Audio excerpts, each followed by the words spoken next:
Bonjour à toutes et à tous. Ça y est, je termine l'épisode 4 à l'instant. Je n'ai qu'une seule chose à dire, ça passe trop vite. Ça passe trop vite. Je veux absolument voir la suite. C'était un régal de chaque instant. C'est du 100% spoilers comme toutes les critiques qui seront faites. Je reviens très rapidement sur les trois premiers, sur vos commentaires. Il y a certains commentaires, j'ai eu le temps d'y répondre, d'autres pas encore. Sachez que j'ai lu tous vos commentaires et j'ai fait le tri. Et je le répète, tous ceux qui sont là pour troller, tous ceux qui sont là pour dire du mal de manière injustifiée de cette série, ça dégage des commentaires. Il y en a encore que j'ai fait dégager ce matin. Tous vos arguments de mauvaise foi concernant une inclusivité forcée, concernant le fait que ce soit pas fidèle à Tolkien, que ce soit une série pauvre, tout ça ne tient pas debout, c'est juste de la mauvaise foi, donc ça dégage des commentaires. Si vous avez des remarques constructives à faire sur la série, ok, mais sinon, vous allez sur d'autres chaînes YouTube. Il y aura toujours des YouTubeurs qui sont malhonnêtes intellectuellement pour raconter n'importe quoi sur la série. C'est pas le cas de cette chaîne. Et donc, toutes ces personnes-là, je n'en veux pas dans les commentaires. C'est le ban définitif et la suppression des messages. Je pense quand même qu'il y a des tas de choses à développer, que ce soit des arguments sur ce qu'on pourrait faire de mieux, que ce soit des théories sur ce que vous aimeriez voir ou sur ce que vous voyez, mais qui relève encore du mystère dans la série. Il y a largement de quoi s'exprimer dans les commentaires plutôt que de troller ce que l'on a sur les réseaux sociaux, à savoir que cette série serait une insulte à Tolkien, ce qu'elle n'est pas, bien au contraire. Voilà. Je referme cette parenthèse et donc on parle de l'épisode 4 qui est centré en trois arcs narratifs, l'étranger et Tom Bombadil d'un côté, ainsi que Nori et Poppy, qui vont faire la rencontre des Harfoot, en fait une branche des semi-hommes. D'un autre côté, nous avons Isildur Arondir qui recherche Théo en compagnie de Estrid.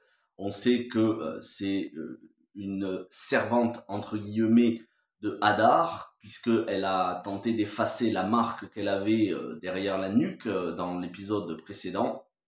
Et enfin, le troisième arc narratif, qui est extrêmement important aussi, c'est Galadriel, Elrond et une petite compagnie d'elfes qui sont en route vers les régions pour aller retrouver Celebrimbor, mais qui vont rencontrer des difficultés. Je commencerai par le plus intéressant, en tout cas, enfin tout est intéressant dans cet épisode, même si ça passe beaucoup trop vite, mais ce qui est pour moi ce qui m'a fait tellement plaisir et que on n'avait jamais vu jusqu'à là, ni en dessin animé dans les différentes adaptations, que ce soit Le Seigneur des Anneaux, Le Hobbit, ou bien évidemment dans les films de Peter Jackson, à savoir Tom Bombadil.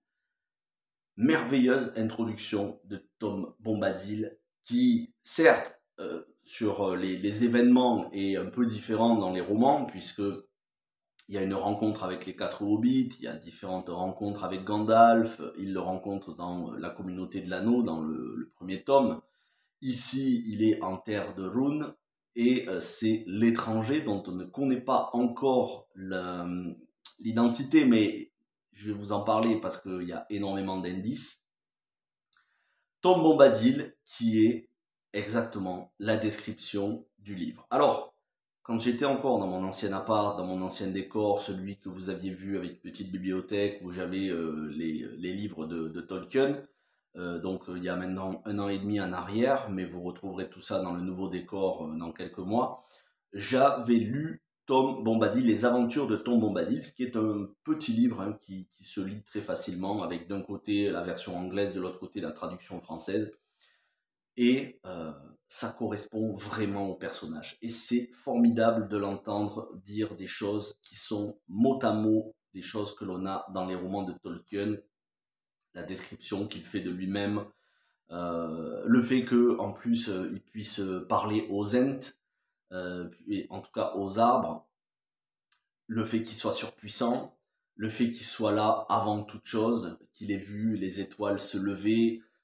tout le discours, tout le monologue qu'il tient à l'étranger, c'est directement pris des romans, et ça fait plaisir. On sent que les showrunners connaissent les livres de Tolkien, même s'ils ont changé des lieux et des chronologies, ils connaissent quand même Et cette chanson formidable au générique, composée par Bear McCreary et interprétée par Rufus Wainwright, qui est magnifique, qui correspond vraiment à l'esprit et à la personnalité que je me faisais de Tom Bombadil après l'avoir lu dans Les Aventures de Tom Bombadil, c'est-à-dire quelqu'un de jovial, de mystérieux, qui est à l'écart.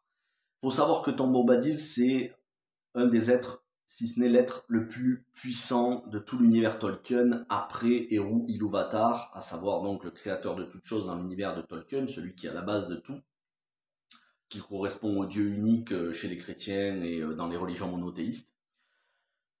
Tom Bombadil, il peut manier l'anneau sans aucun problème. L'anneau unique de Sauron, ça ne lui pose aucun problème. Il n'a aucune influence, il le maîtrise totalement. Il peut voir ce que l'anneau rend invisible.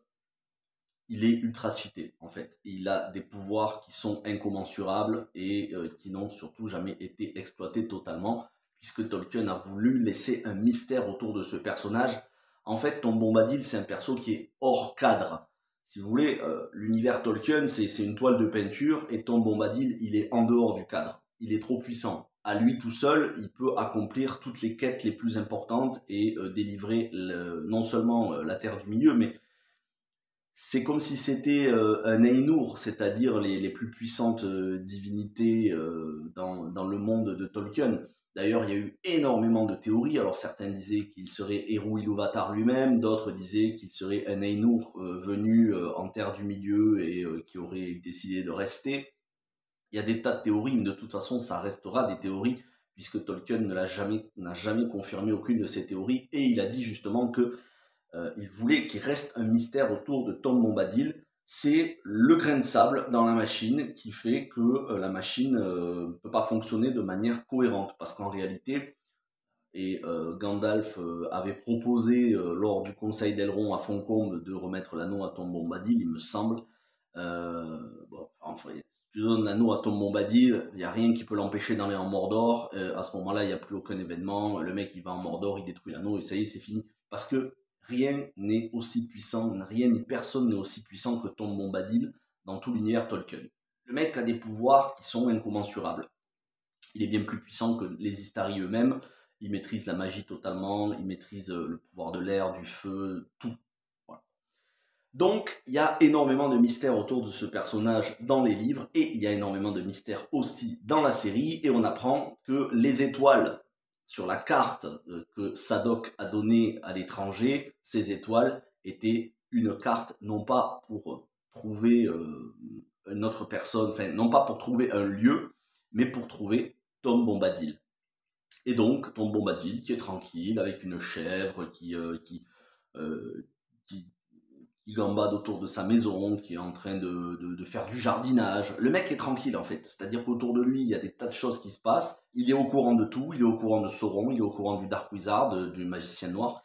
Le mec est tranquille, il n'y a personne qui peut venir l'embêter. Il est dans son monde, et il n'interfère pas avec les affaires de ce monde, même s'il semble connaître l'étranger, il semble tout savoir sur les Istari.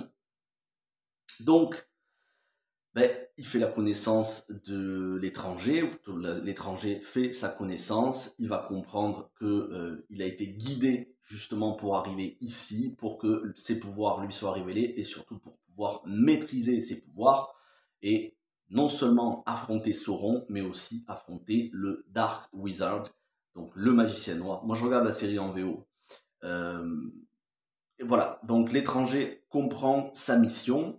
Et Tom Bombadil, dont le design est d'ailleurs fidèle en tout point à celui des romans, Tom Bombadil lui dit que ce magicien noir qui est arrivé en Terre du Milieu, lui aussi cherchait à maîtriser ses pouvoirs, mais il s'est laissé égarer par la recherche de la puissance, et finalement il est devenu le maître des terres de Rhûn. Et donc, il y a besoin de quelqu'un qui lui corresponde, qui soit en quelque part son double pour l'affronter. Et donc, là, on peut avoir deux théories. L'étranger serait Gandalf et... Excusez-moi, il y a du bruit peut-être à travers la fenêtre. Désolé.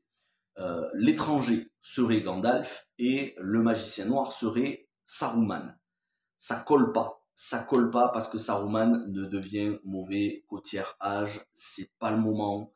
Après, ok, les chronologies sont compressées, mais je pense que ça serait un petit peu trop de prise de liberté à ce niveau-là. Si c'était simplement Gandalf et Saruman, on nous referait le coup des films. Franchement, ce serait pas très intéressant. Et j'espère que c'est pas ça. Et la deuxième chose, c'est que ce soit les deux magiciens bleus. Donc, les magiciens bleus, ce sont les deux Istari dont on en sait le moins possible. On connaît tout ce qui touche à Gandalf, Radagast beaucoup moins parce que Radagast dans les romans, quand il arrive en Terre du Milieu, il s'intéresse uniquement aux animaux et ensuite voilà, la mission que lui ont confiée les Valar, il s'en détourne pour ne s'occuper que des animaux. Et ensuite on a Saruman qui pendant très longtemps est quelqu'un de bon et de juste, y compris du temps des événements du Hobbit, mais qui par la suite dans les décennies qui suivent les événements du Hobbit, va être attiré par Sauron.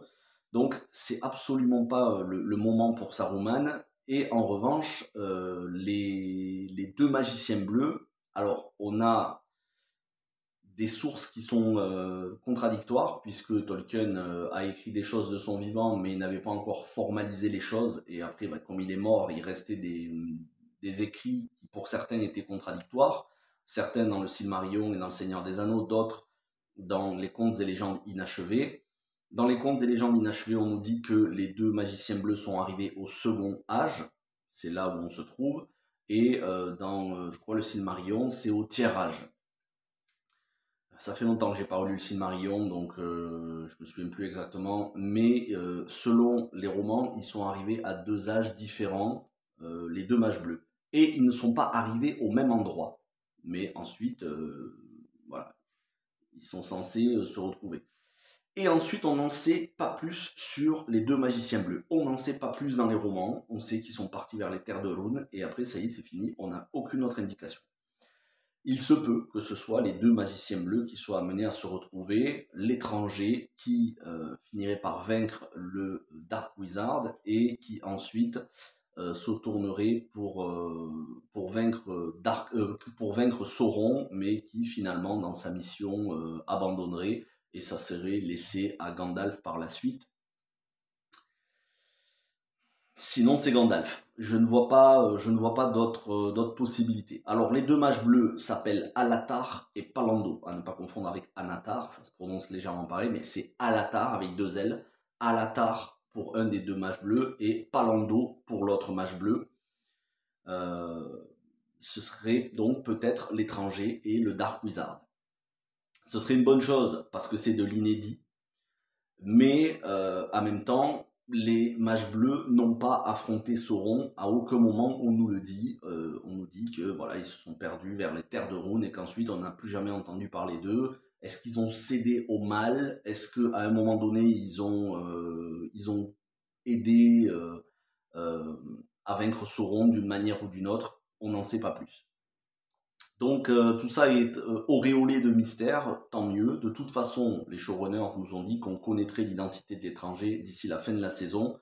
Alors si c'est Gandalf, j'espère que ce mage noir ne serait pas Saruman, parce que là, vraiment la chronologie, ça serait assez bouleversé, parce qu'on est au second âge, et c'est absolument pas le moment. Il faut qu'il y ait, voilà, il faut qu'il y ait le conseil blanc qui soit formé.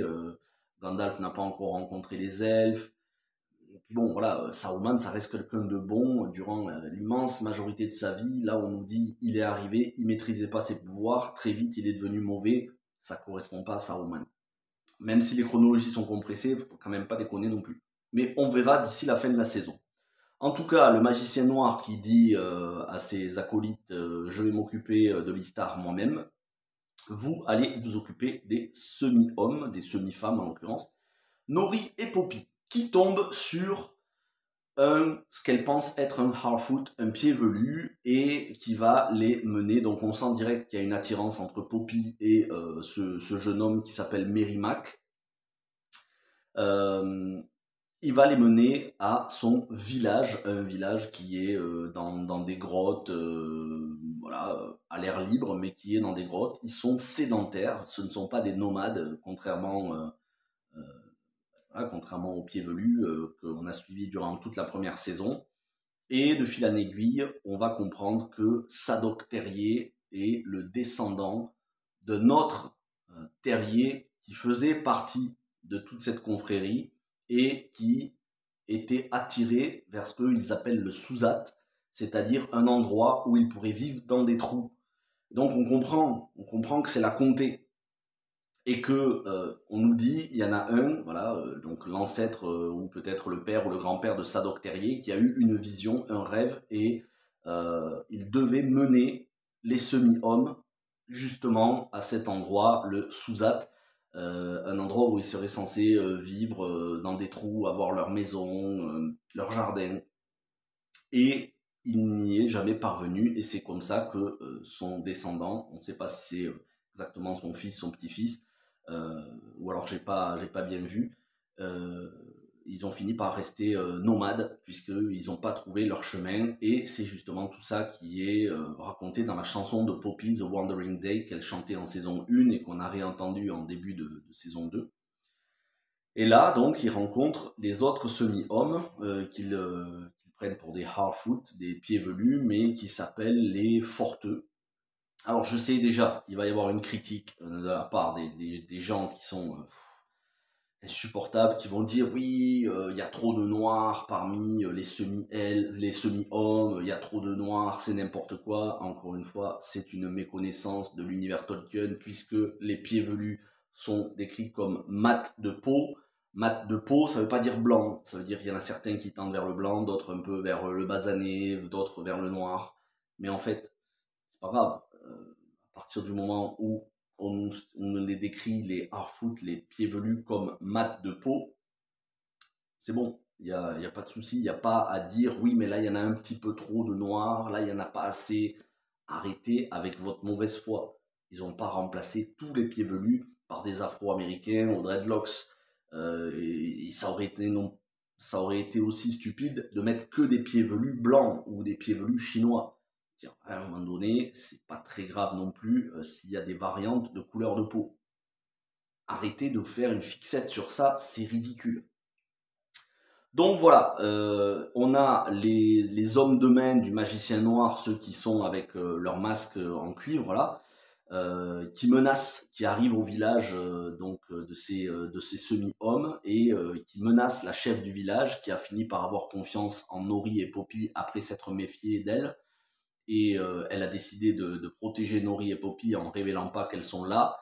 Et donc ces espèces de mercenaires qui sont au service du magicien noir menacent en disant on va revenir, puisque vous voulez pas nous parler, on va revenir, et faites gaffe, si on revient avec le magicien noir, ça va barder pour vous. Voilà pour tout ce qui est l'intrigue de l'étranger et les pieds velus, les semi-hommes, semi-femmes. J'aurais aimé en voir plus, surtout avec Tom Bombadil, vraiment. Qui sait, on le reverra sûrement d'ici la fin de la saison, en tout cas je l'espère. Ensuite, il y a le deuxième arc, je garde le plus important, donc tout ce qui est Galadriel, Elrond, je le garde pour la fin. Le deuxième arc, c'est Isildur, Estrid et Arondir. Arondir qui tout de suite voit que Estrid a quelque chose à cacher, puisqu'elle a brûlé sa marque, la marque de Hadar. Finalement, elle s'avère plus loyale que ce qu'il pensait, puisque quand ils sont tous les deux, Arondir et Isildur, attirés dans un bourbier par une créature, une espèce de ver géant, un serpent géant, elle les sauve en les tirant justement de ce marais dans lequel il s'était enfoncé, il s'était englouti. Donc voilà, on sait quand même qu'elle est loyale. Isildur a clairement une attirance pour elle, mais en fait, elle n'avait pas menti, elle avait bien un promis, elle avait bien un fiancé qu'ils finissent par retrouver. Et c'était les Ents qui avaient capturé Théo. Arondir retrouve Théo, ils se réconcilient. C'est bien parce que dans l'épisode précédent, Théo il avait quand même été très rude avec Arondir. Ils se réconcilient et Arondir fait la promesse aux Ents de les protéger. On se souvient que Arondir, lorsqu'il avait été capturé, il me semble, par Hadar dans la saison 1, avait dû abattre un arbre et il s'en veut encore. Donc il y a des répercussions là-dessus sur ce qu'il dit, sur ce qu'il dit aux Ents. Il se sent coupable d'avoir abattu un arbre parce qu'il sait que les arbres sont des êtres vivants. Et là, on a les Ents. Donc deux Ents qui ont entendu la complainte des arbres, des autres arbres de la forêt, qui ont été abattus par les orques de Hadar et qui sont venus en aide à leurs congénères. Donc c'est très très bien d'avoir introduit ça, parce que bon, les Ents, il n'y a pas besoin d'attendre le tirage pour les introduire. Ils sont bien faits, niveau voilà, visuellement. De toute façon, visuellement, c'est irréprochable, hein, la série. Et c'est bien parce que on peut finir l'arc Arondir et Théo. Arondir qui va partir de son côté, et Théo qui lui va devenir le seigneur, entre guillemets, le seigneur de Pelargir, puisque il fait preuve d'honneur et il dit à Arondir, Arondir lui propose de venir avec lui pour aller chasser Hadar. Mais Théo dit je vais tenir ma promesse de m'occuper de mon peuple, de mon village. Et donc Arondir l'appelle le seigneur de Pelargir. Alors j'ai deux théories concernant Théo. Je vais vous les dire. Je ne sais pas du tout si elles s'avèreront vraies, mais c'est deux théories que j'ai depuis la saison 1. Soit Théo va devenir le fondateur du Rohan, et Théo, ce serait en clin d'œil à un futur descendant Théoden. Soit il deviendrait le fondateur du Rohan, on est au second âge, donc c'est tout à fait possible. Soit il va devenir un des seigneurs humains qui va recevoir un anneau de pouvoir, et pourquoi pas le futur roi sorcier d'Angmar, puisqu'on sait que tous les Nazgûl, avant d'être des Nazgûl, étaient des seigneurs humains, certains de Numénor, mais pas tous. Il paraît encore beaucoup trop jeune pour être un seigneur, un roi et se voir accorder un anneau de pouvoir par Sauron, mais encore une fois, les chronologies sont compressées et je pense pas que les humains vont recevoir des anneaux de pouvoir dans cette saison. Si c'est le cas, ce sera probablement en saison 3 ou en saison 4. Là, on va s'occuper des anneaux de pouvoir pour les nains. On va pas tout faire la même saison. Donc pourquoi pas Théo qui serait un futur roi de son village et qui prendrait de l'importance et qui se verrait offrir un anneau de pouvoir par Sauron et qui deviendrait un futur Nazgûl, ou bien avec son peuple il le guiderait en d'autres lieux et il fonderait le Rohan. Les deux théories sont possibles, les deux théories peuvent tomber à l'eau, il pourrait y en avoir d'autres. Si vous en avez d'autres, dites-les moi en commentaire. Mais il y a encore beaucoup de mystères et beaucoup de potentiel sur Théo.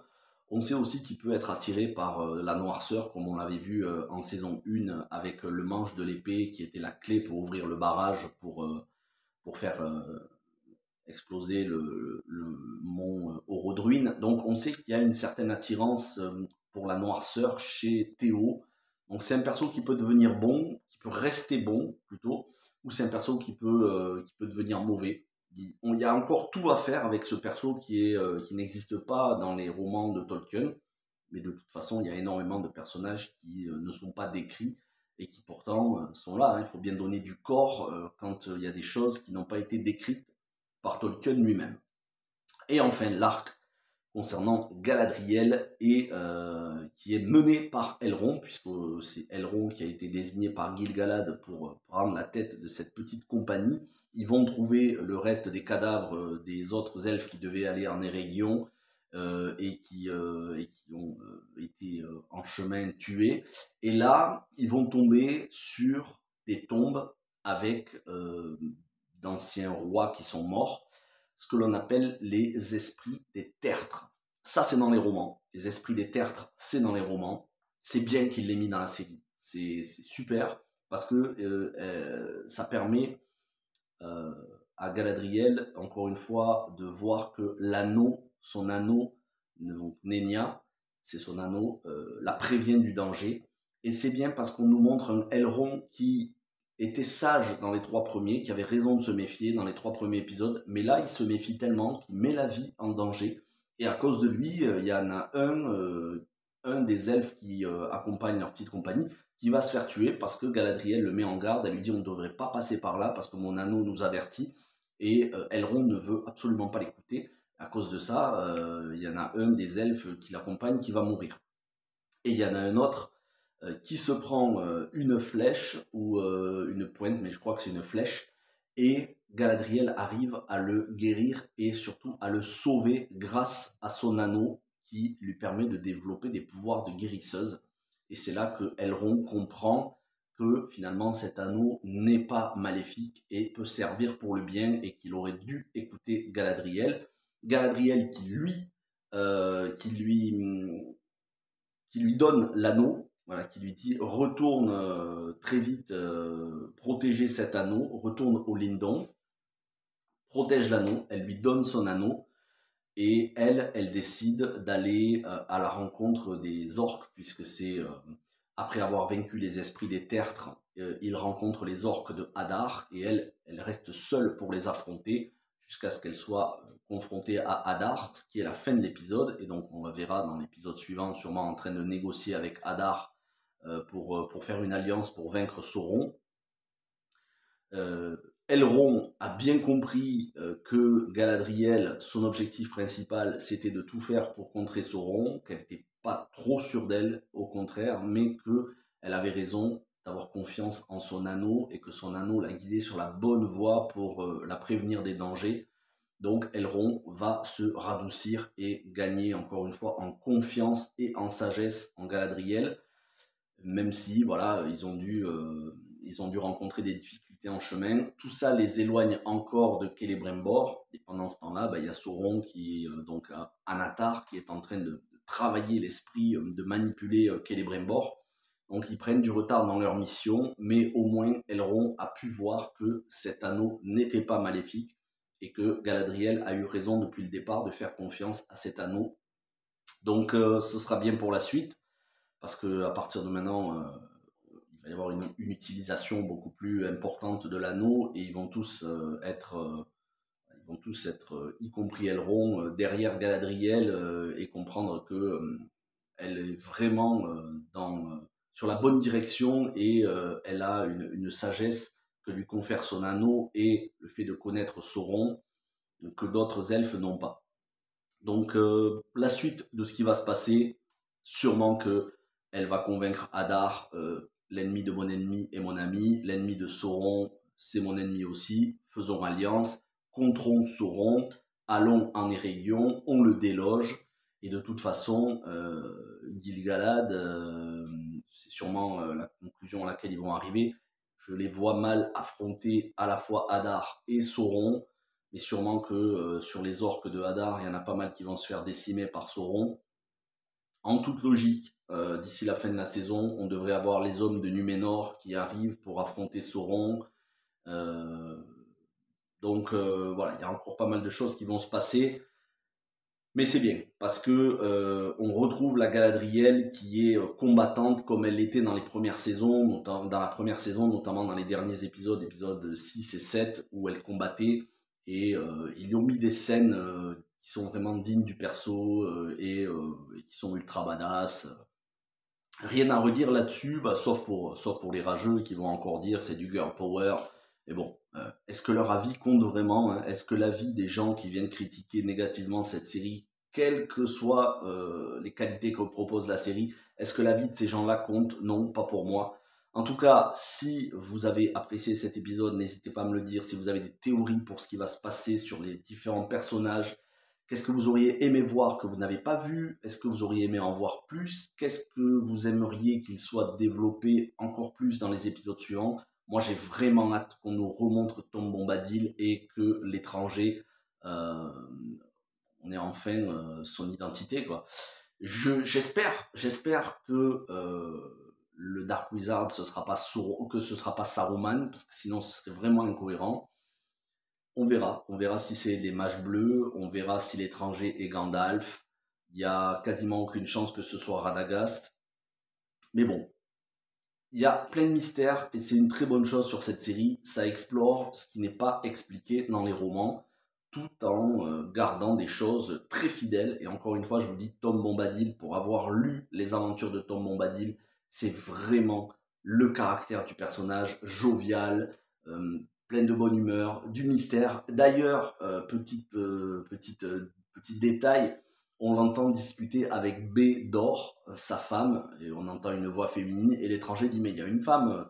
Il dit, non, non, il n'y a personne avec moi, il y a juste vous. Donc, il garde du mystère sur ça, mais Tom Bombadil est en compagnie, dans les romans, il est en compagnie de sa femme Bédor, elle s'appelle comme ça. Et voilà, ils ont gardé ça, c'est peut-être un petit clin d'œil. Est-ce que ça va être développé dans les épisodes suivants? Je ne sais pas. Je vais me revoir l'épisode sûrement ce soir ou demain, puisque les 3 premiers épisodes, je les ai déjà vus 2 fois. Et donc, je vais me revoir une deuxième fois cet épisode 4, parce qu'il y a plein de choses qui m'ont peut-être échappé. Je vais regarder maintenant dans les moindres détails. Et je reviens vers vous la semaine prochaine, jeudi prochain, pour l'épisode 5. Je suis chaud bouillant là. Pour l'instant, sur cette première moitié saison 2, il n'y a absolument rien qui me dérange. Je suis extrêmement satisfait. Mais je veux en voir plus. Je veux en voir plus. Merci à toutes et à tous d'avoir regardé cette vidéo. On se retrouve durant toute la semaine pour les commentaires. Portez-vous bien. Ciao tout le monde.